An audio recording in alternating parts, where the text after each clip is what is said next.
नमस्कार दोस्तों, 20 नवंबर 2020 के daily current affairs burning news discussion में आपका स्वागत है। आज की सारी इंपॉर्टेंट न्यूज़ मैं आपको बताऊंगा। आगे बढ़ने से पहले वीडियो पे लाइक का बटन, चैनल को शेयर और सब्सक्राइब भी कर दीजिए। चैनल पे ज्वाइन बटन दबा के आप मेंबर बन सकते हैं, हेल्प भी कर सकते हैं। इंस्टाग्राम पे फॉलो कर लीजिए, जिन नोट्स का जवाब दूंगा। इस लेक्चर की पीडीएफ के लिए टेलीग्राम ग्रुप ज्वाइन कर लीजिए। अब न्यूज़ है, जम्मत उद दवा के चीफ हाफिज सईद को 10 साल की सजा सुनाई गई है एक टेरर फंडिंग के केस में। तो एक या दो और टेरर फंडिंग के केसेस चल रहे थे हाफिज सईद के अगेंस्ट। ये मुंबई के टेरर अटैक के मास्टरमाइंड है, जो मुंबई में नहीं, ताज होटल और जो साउथ मुंबई का जो पॉश इलाका है वहां पे साइमल्टेनियसली बहुत सारे अटैक्स हुए थे, गोलियां चलाई गई थी सीएसटी स्टेशन पे। उसको पाकिस्तान में बैठ के ऑर्गेनाइज किया था हाफिज सईद ने। तो इसको ऑलरेडी 11 साल की सजा मिल चुकी है, लेकिन उसके बाद दो और केसेस में anti terrorism court of Pakistan ने इसको 10 साल की और सजा सुना दी गई है। ये एक यूएन डेजिग्नेटेड टेररिस्ट है, जिसके ऊपर ऑलरेडी यूएसए ने $10 मिलियन का इनाम रख रखा है। और हाफिज सईद के साथ इसके दो और क्लोज एड्स जफर इकबाल और यया मुजाहिद को भी 10 साल की सजा सुनाई गई है।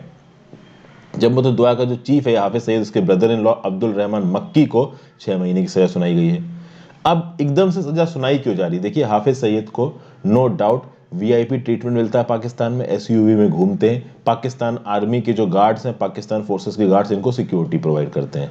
तो भैया इनकी काफी चलती है। वो अलग बात है कि जो Paris based global money laundering agency है, फाइनेंशियल एक्शन टास्क फोर्स, इसने पाकिस्तान का जीना हराम कर रखा है। ग्रे लिस्ट में पड़े हैं पाकिस्तान फरवरी 2021 तक, और फरवरी 2021 में अगर ग्रे लिस्ट से पाकिस्तान बाहर नहीं निकल पाता और ब्लैक लिस्ट हो जाता तो बहुत प्रॉब्लम हो जाएगी। इनफैक्ट ग्रे लिस्ट में होने की वजह से काफी प्रॉब्लम है पाकिस्तान को। क्यों? जो कि International Monetary Fund, World Bank, Asian Development Bank, European Union, इन सबसे पैसा नहीं उठा सकता पाकिस्तान अपनी डोमेस्टिक रिक्वायरमेंट्स के लिए जब तक वो ग्रे लिस्ट में।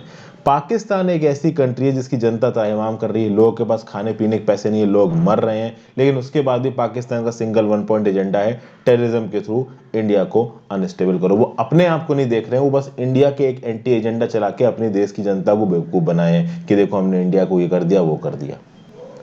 ये जो हाफिज सईद का जम्मत दुआ है, ये फ्रंट ऑर्गेनाइजेशन है लश्कर तैयबा का। 2008 में जब मुंबई अटैक्स हुए थे, 166 लोग मरे थे उसमें, और 6 अमेरिकन भी मरे थे। ओके, तो ये है दोस्तों, इसको हाफिज सईद को यूएन सिक्योरिटी काउंसिल रेजोल्यूशन 1267 के अंदर लिस्ट कर रखा गया है दिसंबर 2018 से। पाकिस्तान ग्रे लिस्ट में जून 2018 से, और लग नहीं रहा कि ग्रे लिस्ट के बाहर आएंगे। हाँ, ये अलग बात है कि इस तरीके की कुछ फर्जी स्टेप से ग्रे लिस्ट वालों को लगे कि हाँ भाई पाकिस्तान ने कुछ कर दिया। देखिए, ग्रे लिस्ट के अंदर चाइना पूरी कोशिश कर रहा है कि पाकिस्तान को वो ग्रे लिस्ट से बाहर निकाल ले। तो हो सकता है चाइना बैक एंड से पाकिस्तानी अथॉरिटीज को बोल रहा है कि 3-4 लोगों को सजा दिलवा दी हो, तो ऑलरेडी हाफिज सईद को जेल की 10 साल की और सजा सुना दी गई। और कैसी जेल होती है दोस्तों इनकी। आपने अगर गंगा जल मूवी देखी हो अजय देवगन की, तो उसमें वो जो गया सिंह वो होता है जो सबका अपहरण करवाता है, वो कैसे रह रहा होता है जेल में, और बाद में अजय देवगन जब वही काम करने लगता है तो वो जेल में कैसे रहता है। अच्छा सॉरी, अपहरण मूवी है, गंगा जल मूवी नहीं, सॉरी, अपहरण मूवी की बात बता रहा हूं। तो जेल में रहना, तो इनका तो जेल ही 5 स्टार होटल है, तो 10 साल की जेल की सजा सुना भी दी तो क्या कर दिया। जनरल स्टडीज पेपर 3 का ये टॉपिक है। उसके आगे, centre inks $500 million loan dollar deal with NDB for RRTS project. देखिए, एक आरआरटीएस प्रोजेक्ट चालू किया जा रहा है। आरआरटीएस का फुल फॉर्म क्या है यहाँ पे? तो रीजनल रैपिड ट्रांजिट प्रोजेक्ट। किन 3 जगहों को जोड़ेगा? दिल्ली, गाजियाबाद, मेरठ। तो दिल्ली, गाजियाबाद, मेरठ के लिए जो regional rapid transit system project है, इसके लिए पैसा आएगा न्यू डेवलपमेंट बैंक की तरफ से। तो $500 मिलियन का लोन एग्रीमेंट साइन हुआ union government, ministry of housing and urban affairs, national capital region transport corporation limited और न्यू डेवलपमेंट बैंक के अंदर। अभी ऐसा नहीं है दोस्तों कि केवल न्यू डेवलपमेंट बैंक ही पैसा दे रहा है। ये जो पूरा प्रोजेक्ट है वो लगभग $3.7 बिलियन का है। देखिए यहां पे लिखा हुआ है, जिसमें से $500 मिलियन एनडीबी दे रहा है, Asian Infrastructure Investment Bank $500 million दे रहा है, Asian Development Bank 1049 million dollar यानी लगभग $1 बिलियन दे रहा है, Japan fund for poverty reduction $3 million, और गवर्नमेंट और दूसरे सोर्सेस की तरफ से $1.7 बिलियन। ये पूरा का पूरा मैप दे रखा है कि कौन सी जगह को कहां पे कैसे जोड़ा जाएगा। लगभग 30,724 करोड़ की अप्रॉक्सीमेट प्रोजेक्ट कॉस्ट होगी। दिल्ली से मेरठ का जो रास्ता है, अगर आप बाई रोड जाते हो तो पीक ट्रैफिक टाइम्स में 3 से 4 घंटे लग ही जाते हैं। इस रैपिड प्रोजेक्ट के आ जाने से दिल्ली से मेरठ का जो डिस्टेंस है वो केवल 55 मिनट में कवर किया जा सकता है। तो एक न्यूज है, ट्रैफिक लमसम कितना है दिल्ली गाजियाबाद मेरठ कॉरिडोर में? दिन का 0.69 मिलियन, यानी कि 6,90,000, लगभग 7 लाख लोग आप बोल लीजिए। और ज्यादातर लोग 63% लोग प्राइवेट व्हीकल्स का इस्तेमाल करते हैं इस डिस्टेंस को कवर करने के लिए। जनरल स्टडीज पेपर 3 में ये चीज आपको काम आएगी। फिर सुप्रीम कोर्ट की तरफ से एक वर्डिक्ट आया है 19 नवंबर 2020 को, और यह वर्डिक्ट बोला गया है कि भैया अगर सेंट्रल गवर्नमेंट को सीबीआई की जुरिडिक्शन बढ़वानी है स्टेट के मैटर्स में, तो स्टेट गवर्नमेंट का कंसेंट मैंडेटरी है। अगर आप सेंट्रल ब्यूरो ऑफ इन्वेस्टिगेशन की बात करो, सेंट्रल ब्यूरो ऑफ इन्वेस्टिगेशन एक स्टैट्यूटरी बॉडी नहीं है। सीबीआई बॉडी किस एक्ट के अंदर बनाई गई है? यह बनाई गई है Delhi special police establishment act, और ये Delhi special police establishment act parliament द्वारा पास नहीं किया गया, इसको 1946 में पास करके बना दिया गया था, जब हमारा संविधान बना भी नहीं था। ठीक है दोस्तों, तो सीबीआई एक स्टैट्यूटरी बॉडी नहीं है। Ministry of personnel public grievance and pension of the central government के अंदर काम करती है सीबीआई, और राइट टू इंफॉर्मेशन एक्ट के परव्यू से बाहर है सीबीआई। अब बोला यह गया है कि 8 नॉन बीजेपी स्टेट्स ने कंसेंट नहीं दी सीबीआई को। ये 8 नॉन बीजेपी स्टेट्स कौन से? झारखंड, केरला, वेस्ट बंगाल, मिजोरम, राजस्थान, महाराष्ट्र, पंजाब, छत्तीसगढ़। इनकी स्टेट गवर्नमेंट ने बोल दिया कि हमारे मैटर्स में अगर आपको इन्वेस्टिगेशन करनी है तो हम आपको ज्यूरिसडिक्शन नहीं देते हैं। ठीक है ना? तो सीबीआई को कंसेंट नहीं मिला है। कहीं ना कहीं अगर आप बात करो सीबीआई की फंक्शनिंग की, तो डीएसपीई एक्ट के अंदर आता है। इस एक्ट के अंदर 2 सेक्शन है, सेक्शन 5 और सेक्शन 6। सेक्शन 5 और सेक्शन 6 परमिट करते हैं सेंट्रल गवर्नमेंट को सीबीआई की पावर बढ़ाने को, कहां पे? स्टेट्स में। लेकिन सेक्शन 6 बोलता है कि सेंटर सीबीआई की पावर स्टेट के मैटर्स में तभी बढ़ा सकता है जब स्टेट गवर्नमेंट अपना कंसेंट दे, और यहां पे स्टेट गवर्नमेंट ने अपना कंसेंट देने को मना कर दिया। तो चूंकि सीबीआई सेंटर की एजेंसी है, बट डीएसपी के एक्ट के सेक्शन 6 में बोल रखा है कि भैया अगर आपको जुरिडिक्शन बढ़ाना है सीबीआई का स्टेट में, तो स्टेट की सरकार से अप्रूवल लेना पड़ेगा। ये अप्रूवल देने से स्टेट की सरकार ने मना कर दिया है। अगर आप बात करो दूसरे सेंट्रल गवर्नमेंट एजेंसीज की, तो एक एजेंसी है नेशनल इन्वेस्टिगेशन एजेंसी। इसके पास ऑल इंडिया जुरिडिक्शन है। नेशनल इन्वेस्टिगेशन एजेंसी को 2008 के मुंबई टेरर अटैक के बाद बनाया गया। टेरर अटैक्स को हैंडल करने के लिए नेशनल इन्वेस्टिगेशन एजेंसी इंडिया में कहीं भी छापा मार सकती है, उसकी पावर्स बहुत ज्यादा है, बट उसका डोमेन लिमिटेड है टेरर एक्टिविटीज। टेररिस्ट रिलेटेड अगर कोई भी चीज होगी तो वहां पे एनआईए की अथॉरिटी आ जाती है। जनरल स्टडीज पेपर 2 में चीज आपको काम आएगी। नेक्स्ट बात करते हैं 15th G20 लीडर समिट 21 से 22 नवंबर। देखिए आपके सऊदी अरेबिया के जो किंग है, जिनका नाम है सलमान बिन अब्दुल अजीज अल सऊद, इनके लिए देखिए क्या जबरदस्त, मतलब कितना अच्छा डेजिग्नेशन इस्तेमाल किया गया। Custodian of 2 holy mosque, kingdom of Saudi Arabia, लग ही रहा है कि किंग है नाम से। तो भैया प्राइम मिनिस्टर नरेंद्र मोदी साहब को इन्होंने न्योता दिया है कि आइए भैया 15th G20 समिट को आप होस्ट, मतलब इसमें आप पार्टिसिपेट करिए। इसको चेयर कौन कर रहा है G20 समिट को? तो kingdom of Saudi Arabia chair कर रहा है। ऑब्वियस सी बात है हमारे प्रधानमंत्री साहब इसमें पार्टिसिपेट करेंगे। वर्चुअली हो रही है समिट, तो कहीं जाने की जरूरत नहीं है, इंडिया में बैठे बैठे वर्चुअली समिट होगी। कब होगी? 21 से 22 नवंबर 2020। इसका थीम क्या है? Realising the opportunities of 21st century for all. Okay, तो ये है बस एक छोटी सी न्यूज, इसमें कुछ खास है नहीं। बात करेंगे लोग कि कोविड-19 के पैंडेमिक को कैसे रोका जाए। और अगर बात की जाए कुछ स्टैटिस्टिक्स की, तो G20 में 20 पार्टनर्स हैं, जिसमें 19 इंडिविजुअल कंट्रीज हैं और यूरोपियन यूनियन है। अभी यूरोपियन यूनियन में अपने आप में 27-28 कंट्रीज हैं, तो ओवरऑल जो G20 का एम्बिट हो जाता है वो बहुत बड़ा हो जाता है। G20 दुनिया भर का 90% ग्रॉस वर्ल्ड प्रोडक्ट बनाता है। 80% दुनिया का ट्रेड G20 में है। अगर आप यूरोपियन यूनियन को हटा दो तो 75%। 2/3 पॉपुलेशन दुनिया की G20 में रहती है, और दुनिया का आधा लैंड एरिया G20 में है। G20 में आता कौन कौन है? तो Argentina, Australia, Brazil, Canada, China, France, Germany, India, Indonesia, Italy, Japan, Republic of Korea, Mexico, Russia, Saudi Arabia, south Africa, Turkey, United kingdom, United states and the European union. General studies paper 2 में ये चीज आपको काम आएगी regional groupings में।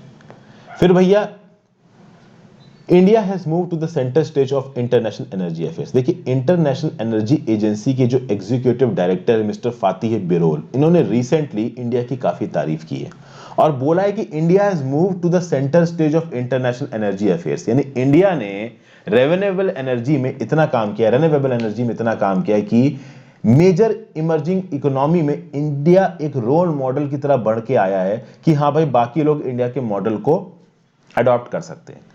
ये जो mister फतेह बिरोल हैं, ये बोल कहां रहे थे? तो ये बोल रहे थे एनर्जी टेक्नोलॉजी पर्सपेक्टिव 2020 के लॉन्च पे।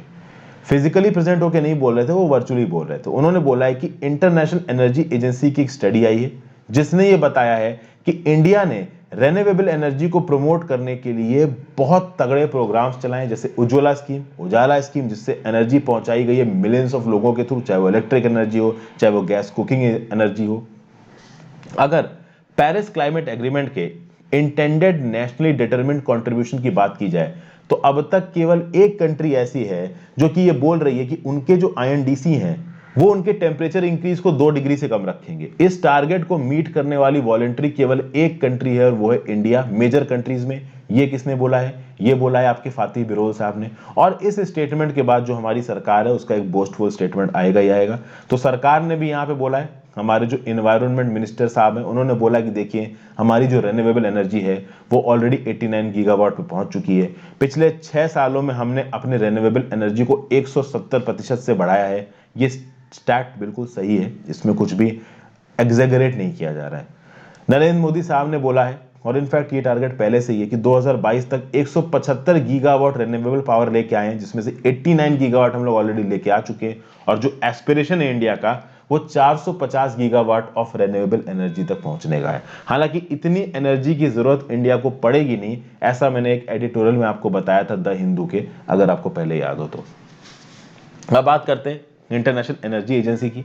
ये Paris based autonomous inter governmental organisation है जिसको organisation for economic cooperation and development OECD के फ्रेमवर्क के अंदर बनाया गया था 1974 में। क्योंकि 1973 में ऑयल क्राइसिस आ गई थी, कुछ लोगों ने ऑयल के दाम बहुत ज्यादा बढ़ा दिए थे, कुछ मेजर प्लेयर्स ने, जिसके चलते पूरी दुनिया में एक डर सा बैठ गया था कि ऑयल की अवेलेबिलिटी प्रॉपर तरीके से नहीं हो पाए।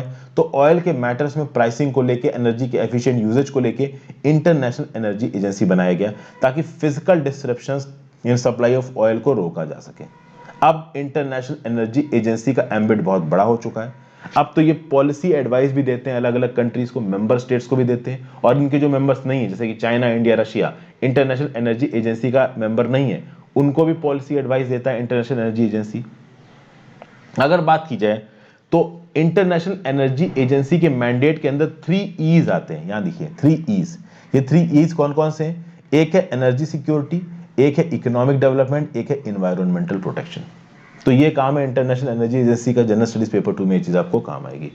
फिर मूडी की एक और रिपोर्ट आई है जिसने ये बोला है कि भाई 2020 में इंडिया का जीडीपी कॉन्ट्रैक्शन 8.9% होगा।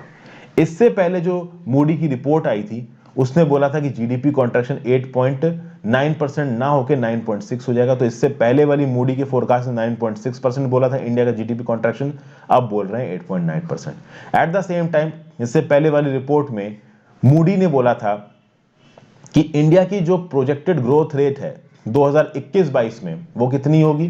तो वो होगी 8.1%। अब ये बोल रहे हैं कि नहीं भाई ये ज्यादा होगी, ये 8.6% होगी। तो ये एक नया फोरकास्ट आया है। इवॉल्विंग इकोनॉमिक इंडिकेटर्स के हिसाब से जो बड़ी बड़ी रेटिंग एजेंसीज होती हैं ये अपने पैरामीटर्स को, अपने टारगेट्स को भी इवॉल्व करके चेंज कर सकती हैं। तो आगे आने वाले समय में हमारी इकोनॉमी अगर बहुत तेजी से बढ़ती है तो हो सकता है कि ये 8.9% का जो कॉन्ट्रैक्शन है वो 7 या 6.5 या 6-5.5% पे भी आ जाए, अगर बहुत तेजी से इंडिया की इकोनॉमी बढ़े तो। फिर एट द सेम टाइम ये बोल रहे हैं मूडी की रिपोर्ट कि जियोपॉलिटिकल और ट्रेड रिस्क आगे बढ़ने वाले हैं। यूएस और चाइना के बीच में डोनाल्ड ट्रंप ने जो ट्रेड वॉर शुरू किया है, बाइडेन इस ट्रेड वॉर को जल्दी खत्म करने वाले हैं नहीं। तो कहीं ना कहीं सप्लाई चेन्स टूटेंगी, कहीं ना कहीं इकोनॉमिक और नेशनल सिक्योरिटी कंसर्न्स आगे आएंगे। रीजन क्या है कि भैया कोविड-19 के पैंडेमिक के बाद और चाइना के रीसेंट एटीट्यूड्स को देखते हुए दुनिया भर की जो बड़ी बड़ी डेमोक्रेसीज हैं उनको ये डर लग गया है कि सप्लाई चेन्स को एक लिमिट से ज्यादा चाइना में नहीं रखा जा सकता। तो बहुत सारी कंट्रीज सप्लाई चेन को उठा के अपने देश में लाना चाहती हैं, अपनी डोमेस्टिक प्रोडक्टिव कैपेसिटीज को बनाना चाहती हैं, जिसमें यूएसए भी मेजर रोल प्ले कर रहा है। तो आगे आने वाले समय में जो इकोनॉमिक एनवायरनमेंट है वो बहुत हद तक चैलेंजिंग रहने वाला है। ग्लोबलाइजेशन के अगेंस्ट एक ट्रेंड उठ रहा है और नेशनलाइजेशन और यूनिलैटरलिज्म की तरफ वो ट्रेंड जाता हुआ नजर आ रहा है। ओवरऑल G20 इकोनॉमीज के लिए क्या बोल रही है मूडी की रिपोर्ट? ये कह रही कि G20 इकोनॉमीज 2020 में 3.8% से कॉन्ट्रैक्ट करेंगी, फिर 2021 में 4.9% का ग्रोथ होगा और 2022 में 3.8% का ग्रोथ होगा। उस हिसाब से इंडिया की ग्रोथ बहुत ज्यादा होगी। जनरल स्टडीज पेपर 3 में ये चीज आपको काम आएगी। फिर रिसेंटली मार्क पॉम्पियो साहब वेस्ट बैंक सेटलमेंट गए। भले ही डोनाल्ड ट्रंप हार गए हैं, बट डोनाल्ड ट्रंप तो डोनाल्ड ट्रंप है, आसानी से मानेंगे तो है नहीं। डोनाल्ड ट्रंप को पता है कि भैया 4 साल बाइडेन प्रेसिडेंट रह लें तो क्या हुआ, उस 4 साल के बाद तो मैं एलिजिबल हूं ना प्रेसिडेंट बनने के लिए। तो डोनाल्ड ट्रंप तो भैया लीडर तो लीडर है, बिजनेसमैन तो बिजनेसमैन है, वो तो दूर की सोचता है। इस बार हार गए तो क्या हुआ, मेरे लिए तो 70 मिलियन लोगों ने वोट किया है, तो जो इस बार वोट कर सकते हैं वो अगली बार भी कर सकते हैं। बाइडेन को भी ये बात पता है और डोनाल्ड ट्रंप को भी बात पता है। तो डोनाल्ड ट्रंप के जो फॉरेन पॉलिसी इनिशिएटिव्स हैं उसको वो कंटिन्यू कर रहे हैं। माइक पॉम्पियो जिनके यूएस सेक्रेटरी ऑफ स्टेट है, ये इजरायली सेटलमेंट में पहुंच गए वेस्ट बैंक में।